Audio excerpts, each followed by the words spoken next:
believe that marriage is between one man and one woman, period.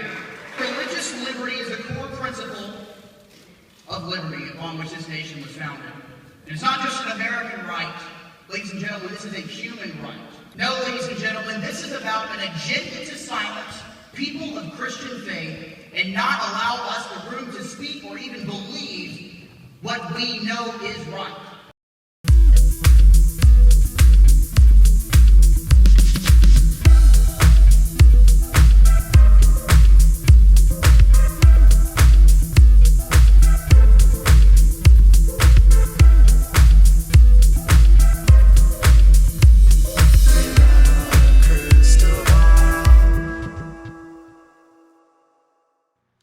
It's Katie from Without a Crystal Ball. Welcome back to my channel. I'm ready to get started. Are you? It's May 17th. We have so much to catch up on. And one question that you guys keep sending me messages about is Anna Duggar going to leave Josh? And I feel like I've tried to address this in my comments and on my other YouTube streams, but I just thought I'd do a video so you guys can figure out what's going on with Anna and why she isn't going to leave Josh. There's all these articles going around like Anna Duggar divorce or is Anna going to leave Josh? And no one obviously knows. No one knows what Anna is going to do. No one knows why Anna has not left him yet. Nobody knows anything at this point in time because Anna Duggar has not said a word to literally anyone. And Anna has not been public. She has not posted anything. She has not said anything. She's not talking to people. Well, at least that I know of. And it's, you know, she's in this place where she's dealing with some serious stuff with her husband who is facing a lot, up to 40 years. It's a lot. And a lot of you guys were wondering, like, why hasn't she left him? What is it about this group that makes it impossible for her to leave? Or why wouldn't she want to leave him after everything that's come out? So over the weekend, what I did was I was reading through a few things on the Institute in Basic Life Principles about marriage. And marriage actually is talked to kids about from the very, very, very young ages.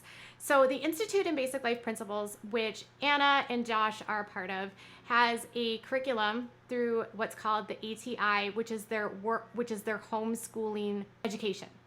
And kids do what are called wisdom books. And the wisdom books are supposed to include literally like all of your subjects, and they are not specific per age group, which is wild. Like, it's a one-size-fits-all education regardless of where you're at. And their parents are told to just like literally start at the very first wisdom book and go all the way to the end. And it doesn't matter if your kid hasn't learned basic math because you might get algebra in the fourth book. It's ridiculous. And kids all, no matter their ages, go through all of these books together and learn.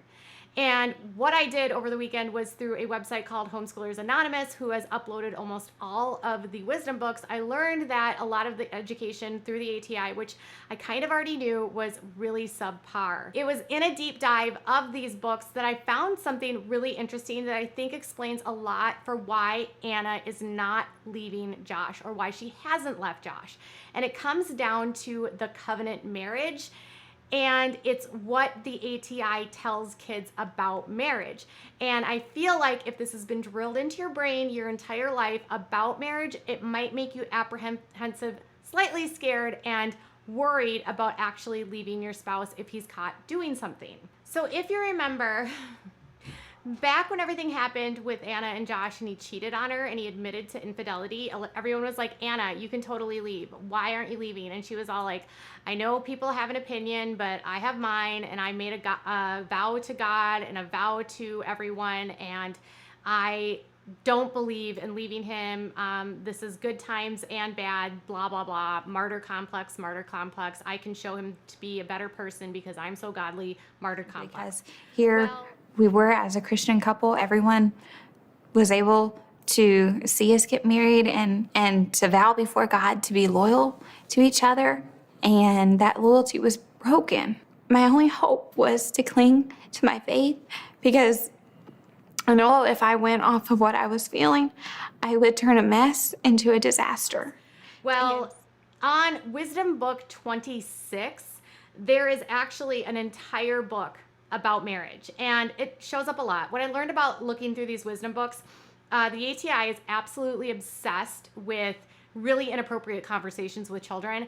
Imagine having conversations about STIs with a 5-year-old. I mean, that's literally what this stuff is about. But anyways, and it's all inaccurate. But they say this about marriage. They say that marriage is a contract between two people that is intended to last for the rest of their lives.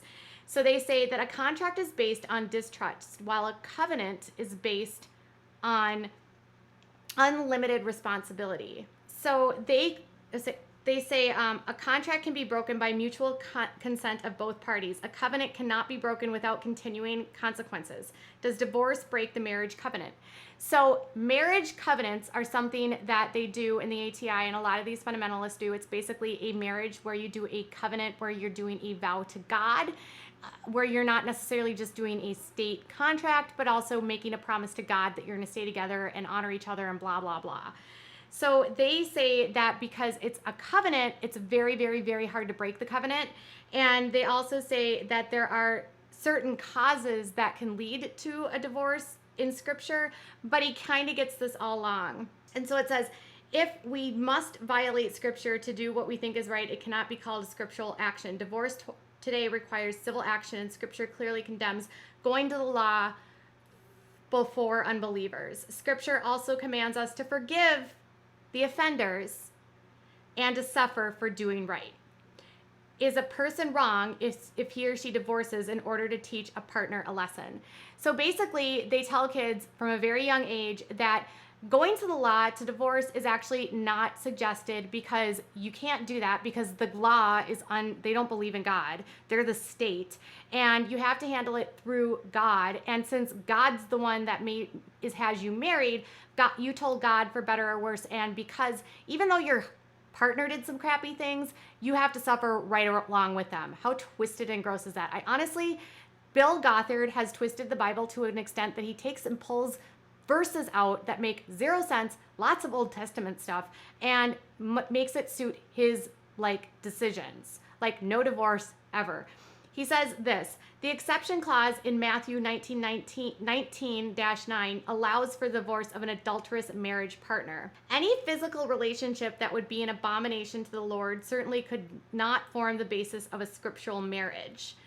This includes what Josh did to his sisters, a man being with a man or a woman being with a woman, and having multiple partners. To use the wide term, they use fornication, and they basically imply that anybody that does anything outside of the marriage is a fornicator. And they say, was Joseph's intention to put Mary away prompted by motives of judgment or kindness? They say that if your partner does this, it would technically be justified in any cause. But it says, if there's a provision for a scriptural divorce, the innocent party would have grounds to remarry.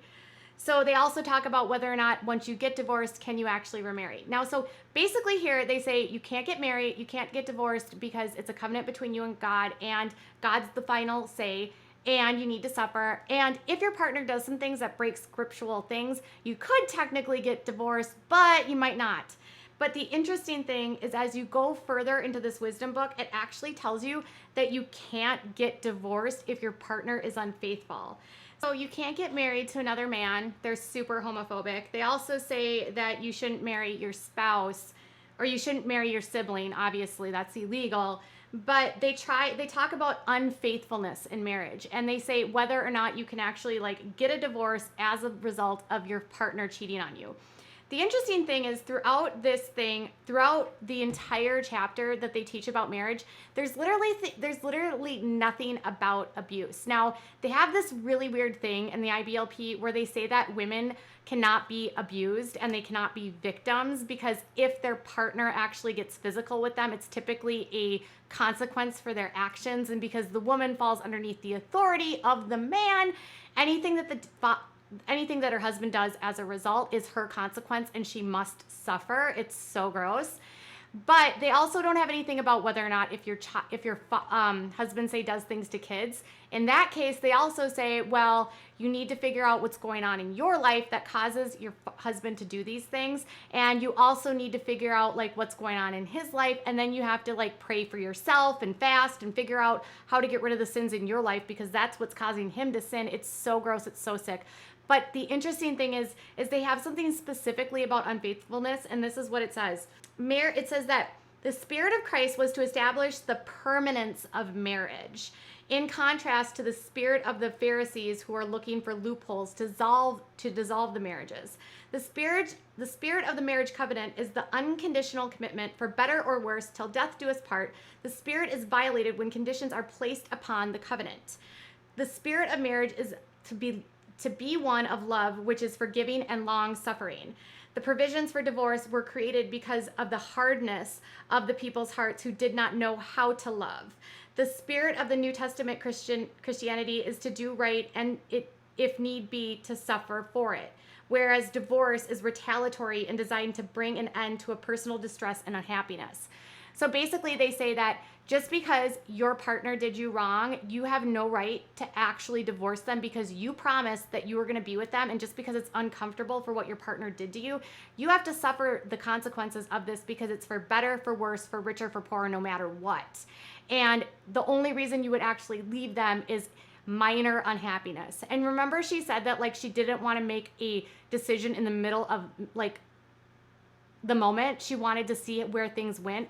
That's probably why. It's probably why she didn't want to make a moment decision, because they say like you can't get rid of your unhappiness, you have to suffer. But they also say this, that Scripture uses the word covenant rather than contract to define marriage, and it is based on the unlimited trust and unconditional and lifelong commitment. There are no provisions in a marriage covenant for ending a relationship because of unfaithfulness.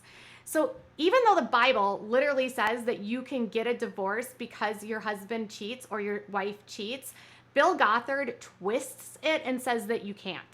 It's ridiculous. The Bible also says you can leave your husband or your spouse if they abuse, but Bill Gothard says no. So what Bill Gothard does is he tells kids from a very young age that even if your husband or wife cheats, you have to stay with them because you made a covenant to God. And they also go on to say that Jesus explains that there's only certain special situations that would necessitate putting away a partner. Marriage is a human object lesson of divine relationships. To allow for divorce or remarriage in the case of marital unfaithfulness is to destroy these important spiritual pictures. They include the following: God's relationship with Israel, the redemption of mankind, Christ's relationship with church, and the believer's relationship in the law. So they say that if you get divorced because of unfaithfulness, you basically could destroy Jesus's relationship with Israel, the promised or the Holy Land. You could also destroy the redemption of all mankind. So everyone that has been made a mistake will never get redeemed if you divorce your cheating spouse. That's a lot of pressure to put on someone. And they also say Christ's relationship with the church. So you basically could ruin Christ's relationship with the church if you get a divorce. And they also say the believer's relationship with the law, which means if you get a divorce, you could cause people to potentially like break the law. It's ridiculous. They say that divorce produces guilt and bitterness. And so as a result, you can't divorce because it makes you feel guilty. It makes you feel wrong. Scripture hates divorce. You can't divorce your cheating husband. You can divorce your husband if he cheats on you with a man. You can also divorce your husband if he, he's your brother.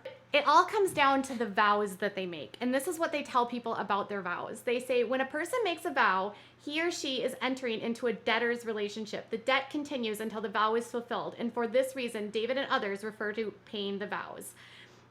So I will go unto thy house with burnt offerings, and I will pay thee my vows. And my lips have uttered, and my mouth hath spoken when I was in trouble. So they basically say that because you've made a vow to God, and it's like better than anything, you can't actually break that vow until you die. It's insanity. It's utter insanity. It's ridiculous. Covenant marriage cannot be broken according to the IBLP unless your husband has a relationship with, like you married your brother, or unless your husband or spouse has a relationship with someone who is of the same sex. Nothing about child abuse, nothing about any of that. So even though your partner is unfaithful, even though your partner is abusive, you can't be a victim. And also, if your partner cheats, if you divorce them, you're going to ruin humanity. Literally, God is going to be angry and no one else can be redeemed. Imagine the kind of stress that would put on someone. So for Anna, she believes this garbage. She believes the covenant, and she believes she can't leave him because her responsibility is to love him regardless of what he's done and better for forever. And if she has to suffer the entire time, That's fine, because she promised herself to God, and she promised God that she was going to be with him forever. And until she actually realizes that this whole thing is a lie, she's not going to leave him. Other people that have been in this world, like Vicky Garrison, who once at one time was part of this website or this blog called No Longer Quivering. She's no longer a part about that. She actually had an interview with Salon magazine, and she's basically told them that if Anna's going to leave, she would have to be able to be willing to give up everything that she believed.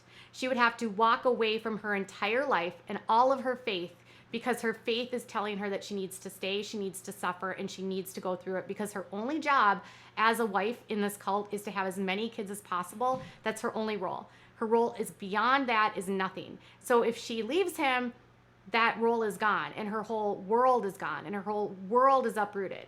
So she has to be ready and willing to take that step. Lots of people take the step, but not everyone does. So will Anna leave Josh? It remains to be seen. If she sticks to the principles, in the basic life principles, probably not. Now, if I were Anna, I would say bye, but I didn't grow up in a cult. I also didn't grow up in the ATI, but I think what the ATI is doing is horrible, by the way, because children should be protected, and no one should be putting their husband before their children when it comes to safety. Anna could wake up if she wants to, because women leave this cult every single day, and at some point she does need to realize that her children's safety is more important. Will Josh being sentenced and having time away from him help her, or will it strengthen their resolve together? Part of me, knowing Anna, I feel like she'll stay, simply because she's that stubborn and that connected to her martyrness, where even Vicky talks about the martyrdom that these women have, that they believe that suffering is their duty. And when you believe that suffering is your duty and you're supposed to suffer for everyone, you are going to believe that this is God testing you, and your resolve is going to be to work harder, to be better, and to do better, and then you'll get through it. But not everything is worth fixing, especially when your husband downloads and receives CSAM, possesses it, and also has admitted to doing things to people. So, what are your thoughts? Will she leave him? Is the marriage covenant gross? Tell me in the comments below. Bye, guys.